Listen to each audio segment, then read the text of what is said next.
नहीं है। सीरज का काम तो हमने पहले भी देखा है, पर ये तो नया तरीके का काम है और इतनी वैरायटीज़ हैं। सिरेमिक भी है, कपड़े पर भी है, कैनवस भी है, कागज़ पर भी है। वंडरफुल। बहुत बहुत बधाई सीरज को। पंक्तियाँ भी अच्छी लगी आपको? और पंक्तियाँ भी जो सेलेक्ट करी हैं, बहुत अच्छी पंक्तियाँ हैं। बहुत सोबर तरीके से उनको लिखा है, लाउड नहीं करा है कलर। बहुत अच्छा लगा, मुझे बड़ी खुशी हुई। जी, थैंक यू। सीरज जी, जो ये कविता और जो पेंटिंग से जोड़ के जो काम कर रहे हैं, वो आपको कैसा लगा? अब वो एक नए तरह का काम है। अच्छा तो बहुत लग रहा है। मुझको तो लग रहा है कि थोड़ा सा आर्टिस्ट लोगों को कविता के निकट जाना चाहिए। कभी तो आते हैं आर्टिस्ट के निकट, पर आर्टिस्ट नहीं जाते। जी जी जी जी। तो वो सीरज ने करके दिखाया है कि देखो इस तरह से हो सकता है। बहुत अच्छा लग रहा है। Thank you. हमारे बीच दिनेश ऋणेत जी हैं। दिनेश ऋणेत जी इकोनॉमिक टाइम्स में भाषा प्रमुख हैं और इसके साथ ही बहुत ही फेमस फिल्म समीक्षक हैं। प्लीज दिनेश जी हमारे टाइम्स पे आइए। और इसके बाद मैं आज के 3 कवियों को बुलाना चाहूँगी एक एक करके। सबसे पहले पूनम अरोड़ा जी। पूनम अरोड़ा जी कवित्री, उपन्यासकार और लघुकथाकार हैं। वे इतिहास, जनसंचार और हिंदी साहित्य में परास्नातक हैं। पूनम दत्त का एक कविता संग्रह कामना ही पत्ता नाम से और एक उपन्यास नीला आईना प्रकाशित हो चुका है। वह बारिश के आने से पहले नामक कविता संकलन का संपादन कर चुकी हैं। पूनम की लिखी 2 कहानियां हरियाणा साहित्य अकादमी द्वारा पुरस्कृत है और साहित्य के क्षेत्र में अपने योगदान के लिए उन्हें फिक्की यंग अचीवर पुरस्कार से सम्मानित किया जा चुका है। अब वर्तमान में पूनम एनडीटीवी इंडिया में काम करती हैं और अपनी कविताओं के माध्यम से अपने विचारों को संप्रेषित करती हैं। इसके बाद इरशाद खान सिकंदर जी हैं हमारे आज के दूसरे कवि। इरशाद खान सिकंदर शायरी, नाटक और कविता में करते हैं। 2 किताबें, दूसरा इश्क और आंसुओं का तर्जुमा जो कि गजल संग्रह है, वो प्रकाशित हो चुकी है। जॉन एरिया का जिन और अमीरन उमराव अदा ठेके पे मुशायरा, ये 3 नाटक हैं जो अभी धूम मचाए हुए दिल्ली में। अगला इसके बाद मैं बुलाना चाहूँगी सुभाषीष जी को।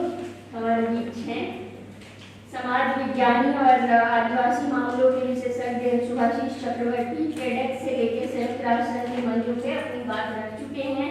आदिवासी समुदाय पर बनी उनकी फिल्म नाटक ने 15 अंतर्राष्ट्रीय समारोहों में चयनित होकर 9 पुरस्कार प्राप्त किए हैं। आज सुभाषीष जी की कविताएं हम लोग सुनेंगे।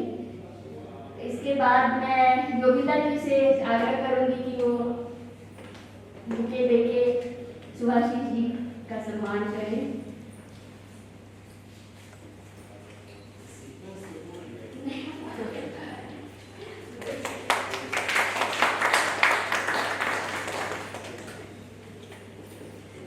प्रभात रंजन जी से आग्रह है कि वो इरशाद खान सिकंदर को बुके देके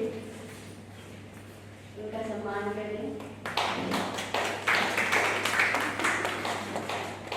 मैं एक बार फिर से आग्रह करूंगी कि वो आए और उनकी का सम्मान करें। गुलदस्ता देखिए।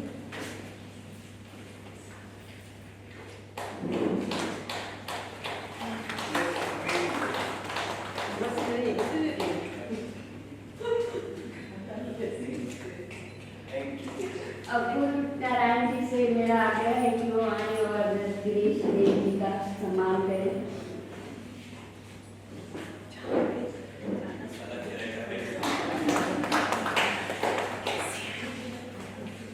शुक्रिया सबका।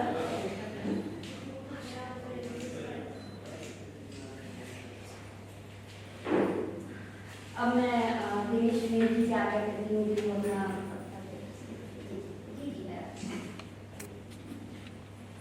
बहुत धन्यवाद। कुंवर नारायण का कला चिंतन, शब्द सौंदर्य और सत्य की खोज, ये विषय है आज का। बात की शुरुआत कुंवर नारायण की एक कविता पंक्ति से करते हैं। पंक्ति है, घर रहेंगे हम ही उनमें रह न पाएंगे, समय होगा हम अचानक बीत जाएंगे। अब अगर आप सिनेमा प्रेमी हैं तो ये पंक्ति जाने कितनी खूबसूरत फिल्मों में डिजॉल्व तकनीक की मदद से समय बीतने के एहसास को आपके मन में ताजा कर देगी। जिस तरह से दो अलग अलग शॉट्स को खास तरह से जोड़कर सिनेमा समय के बीतने के एहसास को आपके मन मस्तिष्क में अंकित कर देता है। देखिए इस लगभग एक वाक्य से लिखी कविता पंक्ति में कुंवर नारायण कितने अद्भुत ढंग से ऐसा कर पाते हैं, वो भी शब्दों को थामे हुए, उन शब्दों के पूरे प्रभाव का इस्तेमाल करते हुए। कुंवर नारायण की कविताओं का पाठ आसान नहीं है।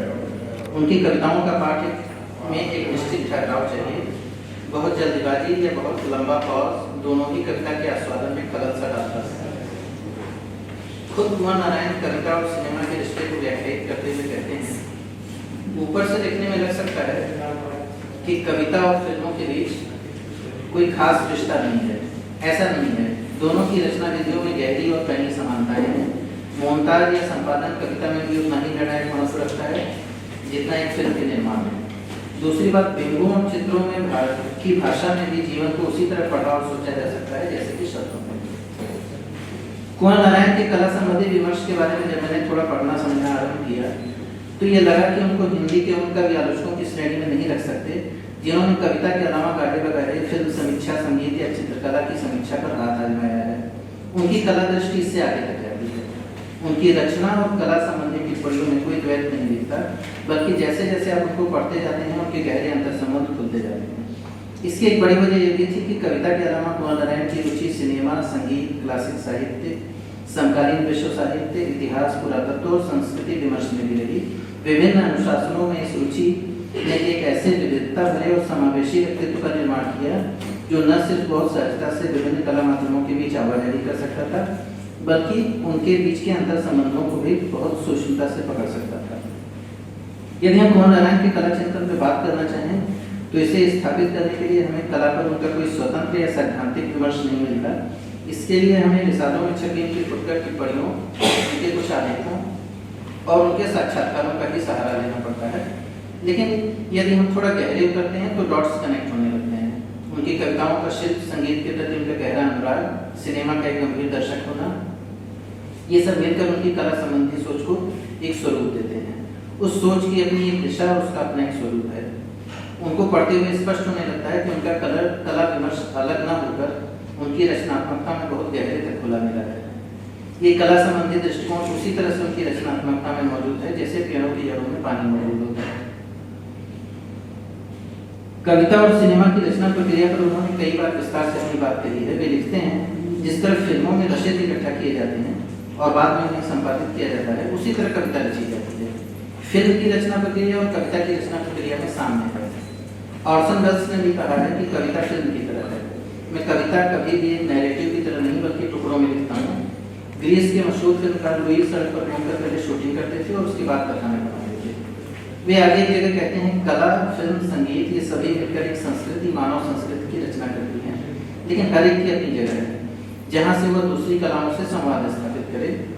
साहित्य का भी अपना एक कोना है जहाँ उसकी पहचान सृजन होनी चाहिए।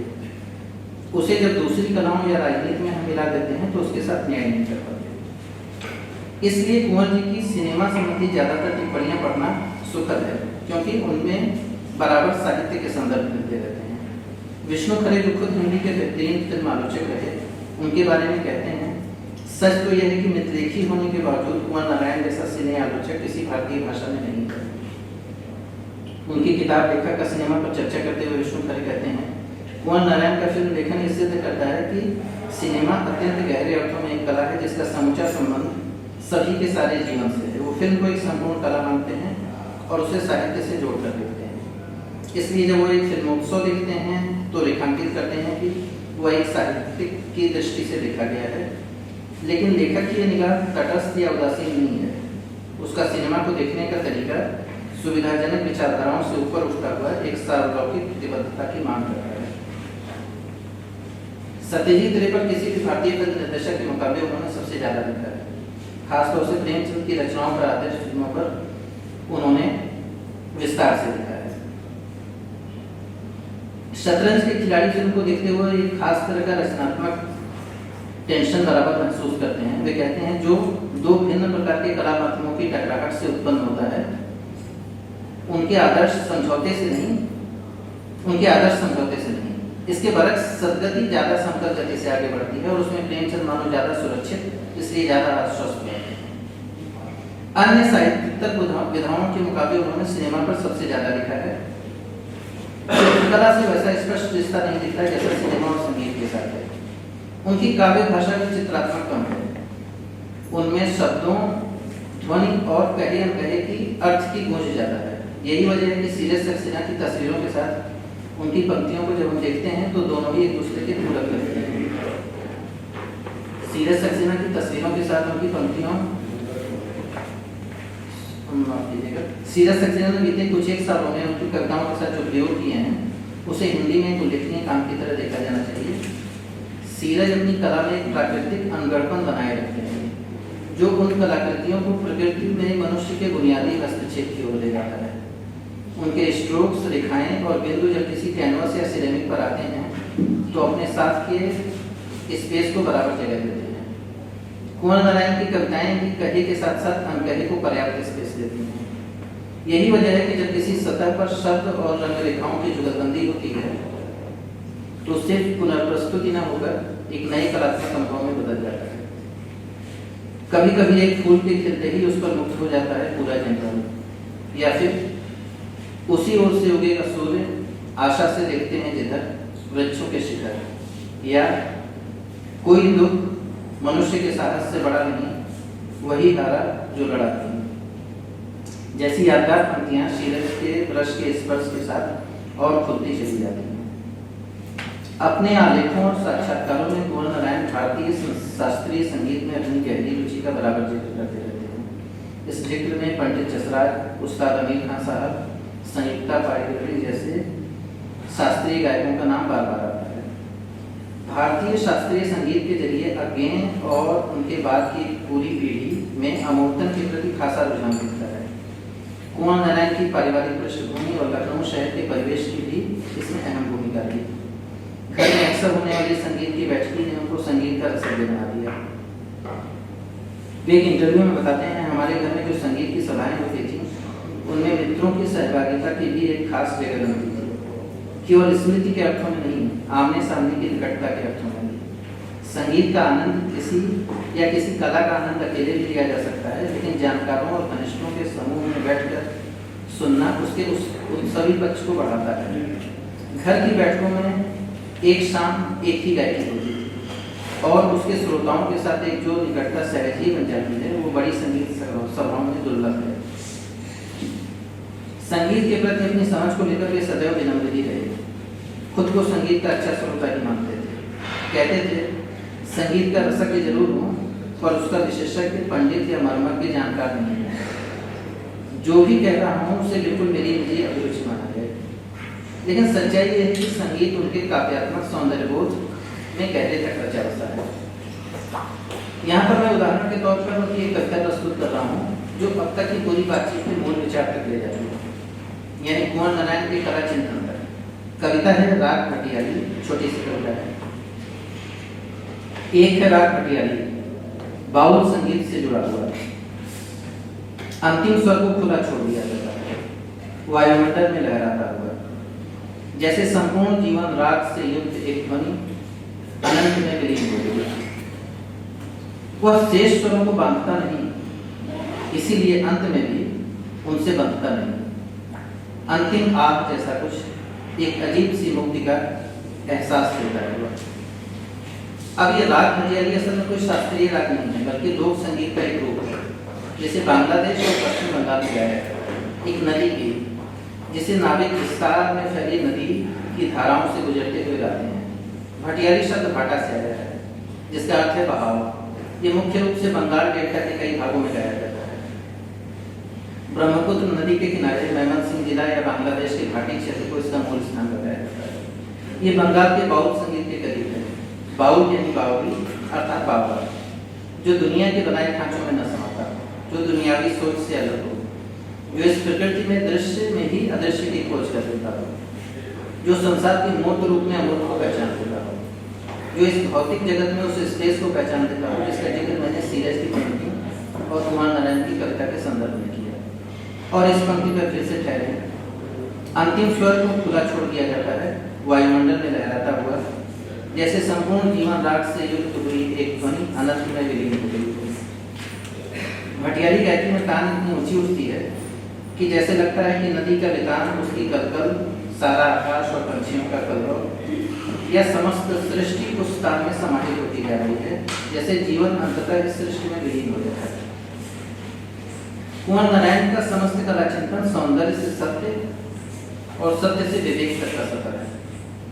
आनंद कुमार स्वामी जब भारतीय कला सिद्धांत की बात करते हैं तो वे सिर्फ क्रोचे द्वारा परिभाषित आधुनिक सौंदर्य शास्त्र की स्वीकृत अवधारणाओं से भिन्न मानते हैं। सौंदर्य शास्त्र शब्द ग्रीक शब्द एस्थेसिस से लिया गया है, जिसका अर्थ है संवेदना या संवेदना का बोध।